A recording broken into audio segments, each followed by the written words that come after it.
Hi, and welcome back to another edition of This Is Speedway. I'm Carlos May, I'm your town manager. Normally we always have guests on the show, and today is no different. We were going to have the Speedway Cares organization, as well as the Speedway Foreign Exchange. But first, I always like to give out notes, events, occurrences, what's happening in the month of November in Speedway. It's a little lighter on events, but there's still some important information to get out there. First is COVID. Obviously, we are entering flu and cold season. We have seen an uptick in COVID cases and positive cases and testing as well. And Marion County is still in the 4.5 reopening stage. We have not yet joined the rest of the state, so we still need to wear masks. You still need to social distance.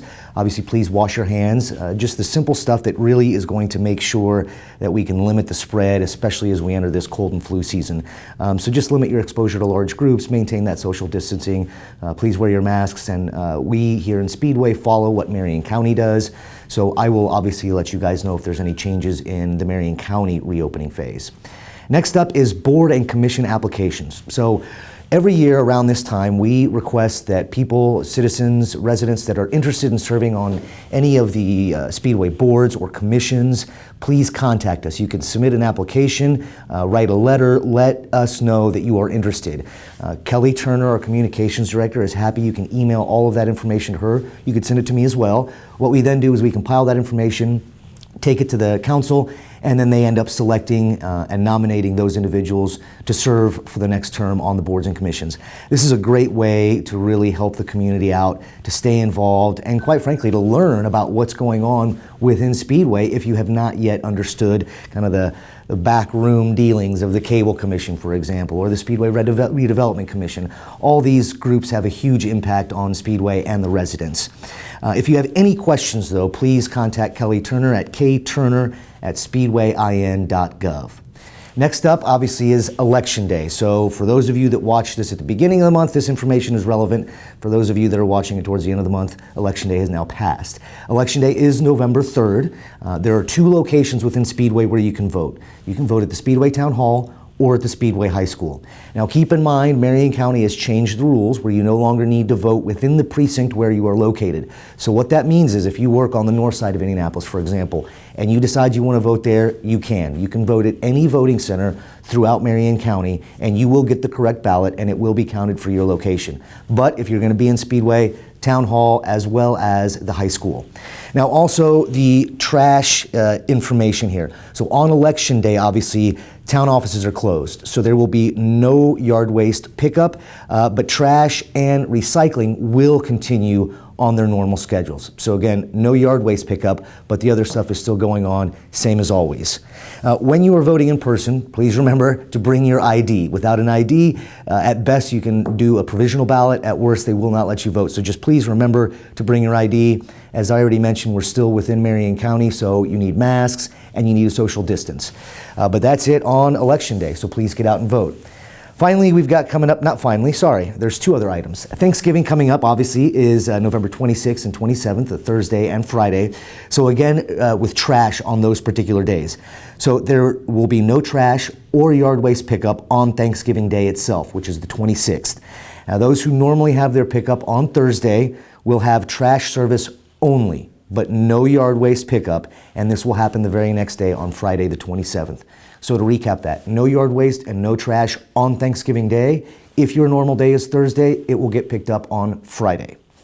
I also just want to take a moment and thank the town for being so welcoming of me. I want to thank all the employees for doing a great job of bringing me up to speed. Everyone and anyone who has anything to do with Speedway, not just residents, but if you are a teacher, firefighter, police officer, I just want to say thank you. You guys have done a great job to make Speedway a very good place to work, live, and play. So again, thank you. I really appreciate everyone. And then there's just a couple other items here, specifically from the Friends of the Library. So the Friends of Speedway Library, they're having a fall mini book sale. This is taking place on Monday, October 26th, and is going to run through Friday, November 13th. So again, Monday, October 26th, through Friday, November 13th. And these are donated items, and all proceeds are going to benefit the Speedway Library and its programming. And I'm a personal fan of reading and the library, so please, if you can help out, that would be wonderful. Well, that's about it on terms of the events and information, so without further ado, let's get on to the guests. Our first guests are from the Speedway Foreign Exchange Club. So I would like to welcome you. If you could just kind of introduce yourself and let folks know what you do. All right. My name is Stacy Merritt. I am the president of Speedway Foreign Exchange. My name is Frank Merritt, and both Stacy and I were chaperones for the 2018 trip, and we'll also be chaperones for the 2021 trip to Motegi, Japan. Great. Well, welcome and thanks for coming on board. We'll start real simply. What is the Speedway Foreign Exchange? Simply put, it's a 501c3 not-for-profit volunteer organization that represents the sister city relationship of Motegi, Japan, between Speedway and Motegi. A little more complex. We have to go back over a decade and a half, and the visionary Ed Frazier went over to a race in Motegi, Japan at the Twin Rings racetrack and established some relationships there and noticed that the community was the same size as Speedway. We both had a racing facility in our backyard and thought there should be more to that. So the Friendship City was born out of those visits, and Ed and his vision and Nancy Lawrence and her great leadership have brought it up to where it is today with the Speedway Foreign Exchange. Excellent. How did you guys get involved then? Our oldest daughter was selected to go when she was in 7th grade. Didn't know anything about it, just thought it was a great opportunity. Mm-hmm. Got involved, fundraised for it, worked really hard, and was so excited to follow her adventures through this program. We continued to stay involved. We were fortunate to have our youngest daughter also selected to go. We've hosted twice. Sending our daughters was exciting, but hosting was completing the full circle. There's nothing like having teenage girls in your house from another country and realizing, oh my word, they're so much alike. A teenage girl is a teenage girl. Doesn't matter what country they're from, what language they speak. And we just fell in love with the program, and we've been involved whether our children have gone or not. We've always stayed very active, and we were asked a couple years ago if we'd be interested in chaperoning, and we're like, we'd love to, and got the opportunity in 2018, and just felt we didn't realize the experience our daughters had and how open and welcoming the community of Motegi was until we were there ourselves. And it just made us appreciate it even more for the students that get that opportunity and those experiences. So we've stepped up and would like to be leaderships in the program to see this grow and continue and give the opportunity to more students. Excellent. That sounds like a good analysis based on not just receiving folks, but then going and getting to see what it's like firsthand. Let's touch on that a little bit more. What does a typical trip to Motegi entail? What happens there? Whew. 14-hour plane ride to start. Yeah. Followed by a 3-hour bus ride. After that, you pull up. It's been a long day. We've been up for 20-plus hours. For us, our experience was we pulled up to the town hall. There were crowds of people with banners welcoming us. We, hadn't showered, brushed our teeth in 20-plus hours, and we've got a parade out here. We walk in, introduce ourselves. The host families have our names on their table, and we find our table and go sit with them. They've provided a little snack for us to eat and did a performance for us that was amazing. And then we immediately went home with our host families. We spent the next day and a half with the host family, just being part of their family. Frank and I, with our host family, took a tour around their neighborhood and the farms, participated in a sweet potato harvesting festival. Awesome. Toured the town, the libraries, just got into the community. And then Monday morning, got up early, went to school. Our students went to school. They sat in classes. The teachers there were phenomenal. They would have up on the chalkboards problems in math or geography, find the United States, find Indiana. They work hard to involve the students in the classrooms as best they can. The thing I think our students, they all liked was at lunchtime, everybody's assigned a chore. They don't have janitors. Yes. So I'm walking by classrooms and I'm watching the Japanese students sweeping and dusting, and I tap on the window and I'm like, and point to one of my students. And so they hand the broom to the American students or the dust rag, and our kids get in there and they're cleaning. They're wiping down the walls, sweeping the floors, rinsing the sinks in the bathrooms. They become students in that community for 3 days. And in the evenings after school, every Japanese student has a club that they're a member of. So our students got to choose which club they wanted to be a part of. A lot of them chose volleyball. They had a cooking club. The kids learned how to make sushi. They had a music club. So our kids got to participate in the after-school activities with their host family students. And then they go home with the host family. It's an evening at home, just like here. You know, you have activities, you fix dinner, you do homework, watch TV, play a video game. So they do that for 3 or 4 days. Then we have a big sayonara party. It's heartbreaking, you know, you see how much the parents and the students, they just connect immediately. The moms love these kids like they're their own. We had it at the Twin Rings. We got to do our tour of the Twin Rings racetrack, beautiful track on the side of the mountain. And then from there, we take off the next day and spend a couple days in Tokyo, touring downtown. That's a great synopsis. It brings back memories from when I lived in Japan and did all of those same things. So now let's take the inverse. What's it like for students from Motegi when they come here to Speedway? And it's exactly that. They arrive at our town annex and bringing in their luggage, and you know, here we are. We're meeting their host families. They're meeting our leaders in our town, and we're setting them up. We have a dinner the first night, just as they do for us, and they get to meet their host parents and where they're going to be spending the next 5 nights of their trip, and they plug into our small town and our school systems. First day, we basically show them what Speedway is all about, all the amenities that we have to offer, all the commercial businesses. Obviously, the IMS is a major attraction. We take a tour of that. This last visit, Wilcox Environmental Engineering hosted us for lunch. We came over and had lunch after touring the IMS that morning. We walked down to SIK Karting on Main Street and have some fun with them, to Fun Days for an ice cream. We're just showcasing our town for them. And then we have pickup times scheduled for the host parents where they come back, pick up their student, take them in, and start plugging them into their household routines. And this is what we do for dinner. This is where we go for our downtime or our weekend. This is how we like to spend our time here in America, here in Indiana, here in Speedway. So we try to reciprocate what they provide for us, and as Stacy said, it's phenomenal. It's totally different than you taking a trip overseas when you get to stay at a home-stay family and live with them, and not in a hotel and not just touring. You're a part of their family, and that's what makes this program so successful, is those relationships and those bonds that are created. We have past participants that are still in contact with their host families and sisters and brothers, 2.5 decades later, or a decade and a half later, through college. Well, one of them came and visited IU and went down and met their host daughter while they were there, and so the relationships transcend our town, and it's neat to be able to communicate with a little piece of the world on the opposite side of the world. Yeah, absolutely. I still keep in touch with my host brother. He's now a restaurant owner, a couple restaurants actually, French cuisine of all things, but that is what it is.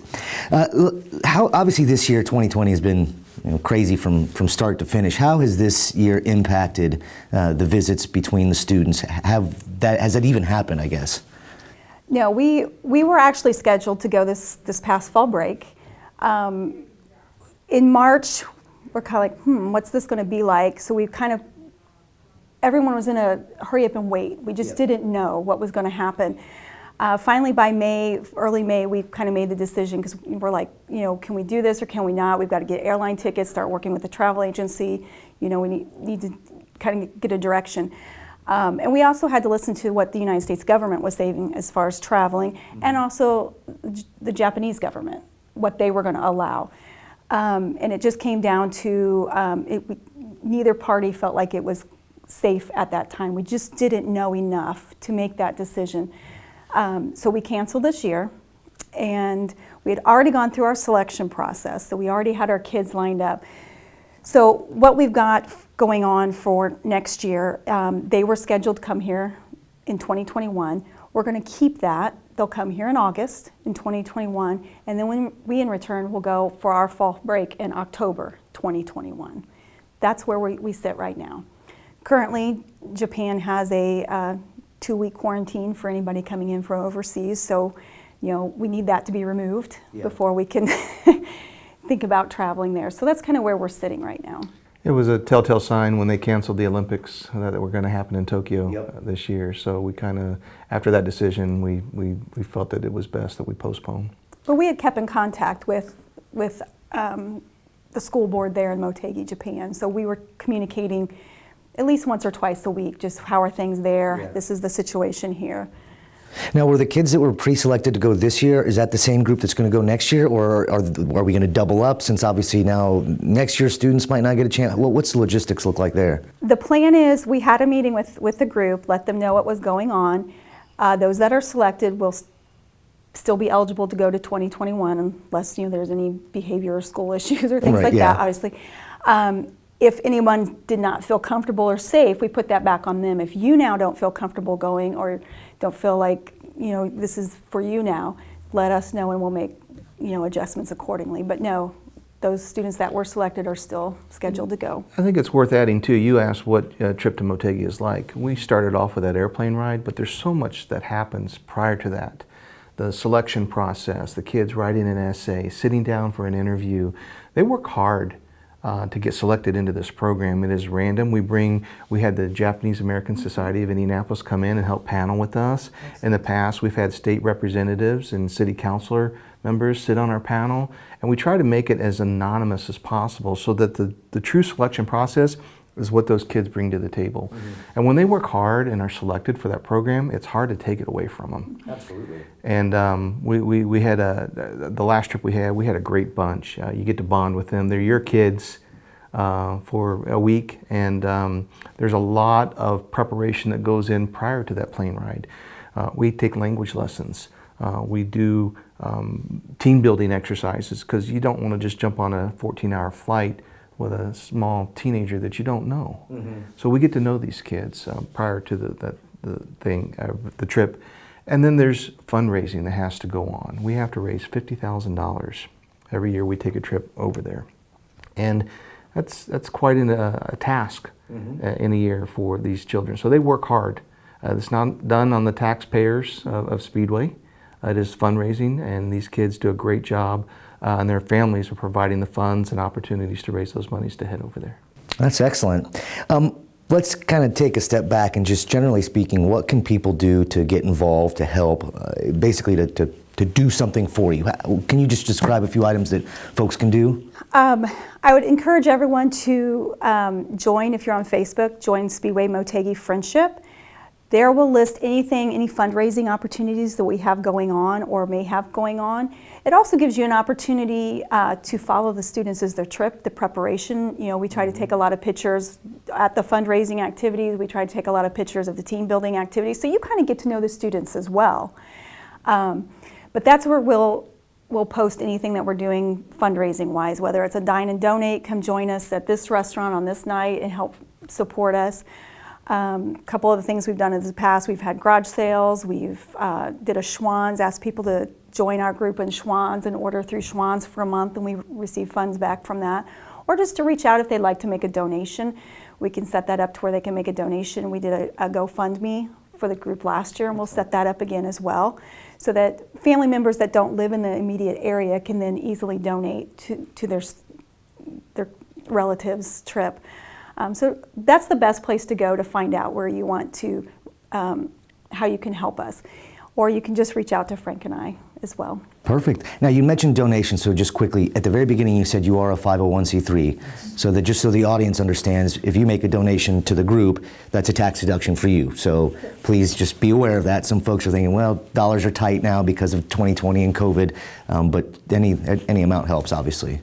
Yes, and the town of Speedway has done great in identifying all the 501c3, the volunteer organizations that were greatly affected by the lack of parking opportunities and the lack of businesses that came in and did business with the town of Speedway through the Indianapolis Motor Speedway.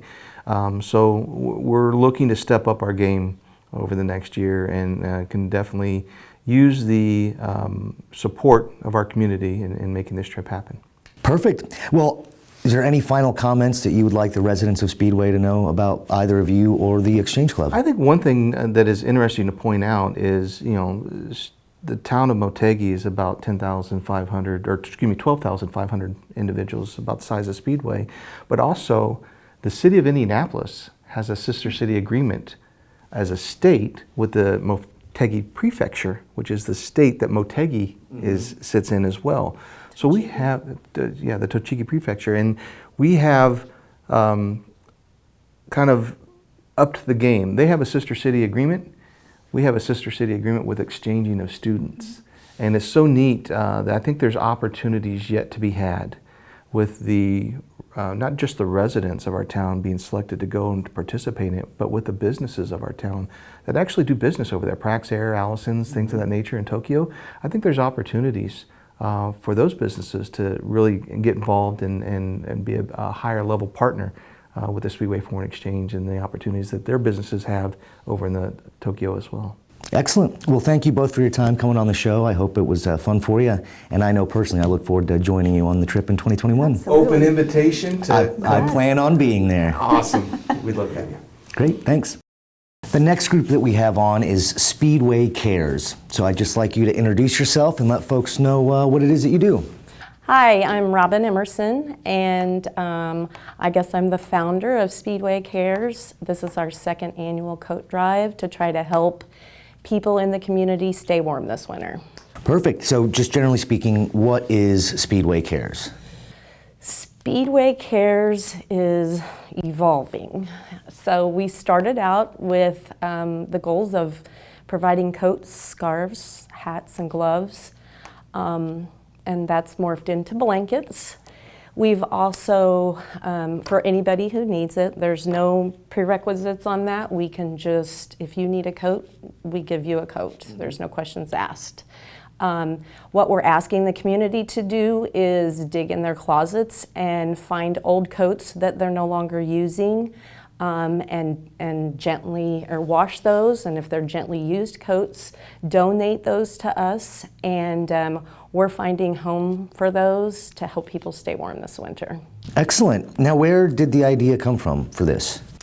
So it started in 2018. I drive to work every day by an elementary school, Allison Elementary, and I noticed that there were several kids going to school every day without coats, really cold days without coats. And I know the school tries to help them as much as possible, but unfortunately, it is a very big beast to try to handle. So we decided to step in, and we're working with the schools to try to help identify the kids who need coats and get those coats to them in a very, quiet manner so that we don't make a big deal out of it.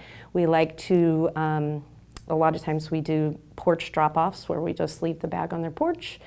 Hopefully we'll have our shop set up here in the next week or two, and then we'll open it for certain hours, like maybe Wednesdays and Sundays for a couple hours so that people can come over and pick their own coat out if they choose to do so.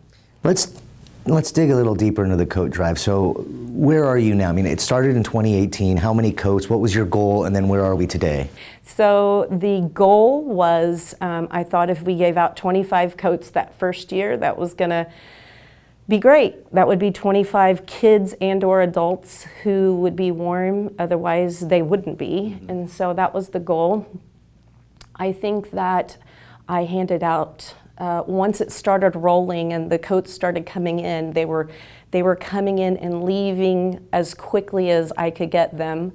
We were getting them to people, and so we had, in the first day and a half, we had 25 coats delivered. And I knew then that this was something that was probably really needed. Absolutely. And that we needed to jump on board and really try to go in 100% and get these coats out and try to get the word out to people, because the only reason why this works is because we have the generosity of the community who are donating the coats. And then I'm able to, so I'm kind of the middleman, so then I'm able to get those coats to people who need them. How many total coats have you given out so far, you think? This year, we're probably a little less than 100 already. We haven't really hit the cold weather yet. Last year, we ended up somewhere between 400 and 500 coats that went out. And really, I don't do a great job of counting because there's a lot of coats being given on the fly, or I have some in my car and I see somebody who needs them and I make sure that they get them. So we don't have an accurate count of that, but we know that so many people have already contacted us because they remembered us from last year. And especially the kids that need help. The parents are calling us and saying, hey, we're still in a bad situation.